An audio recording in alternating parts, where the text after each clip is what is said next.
Please don't tell me about your Crohn's disease, fibromyalgia, or allergies. I was thinking recently that I don't even remember when I stopped hearing music in elevators and restaurants. And the reason is, I think, that it's been supplanted by somatic complaints, which used to be the province of older people, but now everywhere I go, including the Y that is supposed to be representative of all that is healthy and strong, people are always talking about their bodies, their injuries, surgeries, medicines, procedures, treatments, rehab plan. Even my aerobics teacher, the music is going 132 beats a minute, and per YMC contract, she is spitting out 80 exhortations per minute, along with that about our foot placement, form, attitude, pushing through. And then she is able to still fit in complaints about her shoulder injury or her knee injury, evidently because she pushed through too hard. And earlier this week, I was volunteering at the Needle Exchange, and a fellow volunteer was, I was interested in his abscess. He was talking about an abscess in the root of his mouth. I didn't quite expect him to flip open his phone and show me a photo of his hard palate with a large glistening pearl of pus that he had expressed from the abscess. Interesting, yeah. And if you're in healthcare, but these people don't even know I'm a nurse, but if you're in healthcare, once in a while you run into people you've taken care of. And then, yeah, I'd like to hear how things came out, briefly. Like, I would like the 1040 EZ version of your recovery, but it's usually the long form.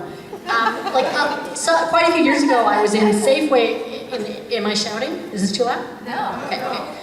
In the egg department, and a woman came up to me, and I will not be violating her HIPAA protected rights by saying she had some kind of lady surgery some months before.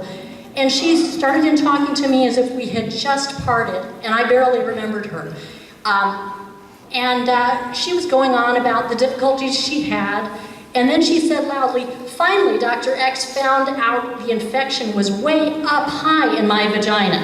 As she said loudly in the egg department. And she thrust her finger upward in a way, if you've ever seen, there's a Renaissance painting of St. John the Baptist pointing exultantly upwards with exactly that gesture. And I said, that's good.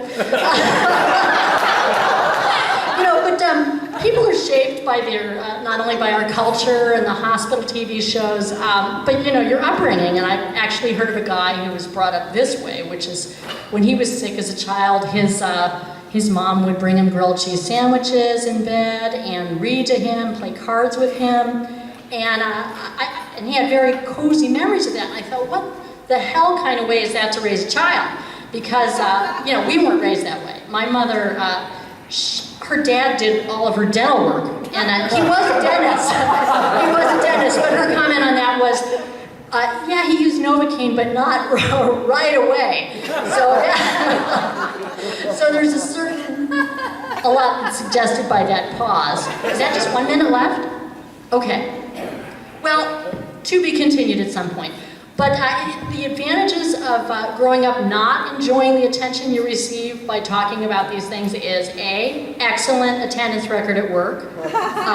B, denial is really an excellent form of health care. I wouldn't say it is a reason for getting rid of Obamacare, but 80% of the things that are wrong with you will go away eventually, except for the ones the doctor says, if only you'd come sooner, but now you're dying. And also you should keep in mind that the younger people around you are always thinking of cutting the herd. And it's always on their minds. Even if they can complain about their health, but if you do it, they're already thinking it's time for you to go, and it's time for me to go.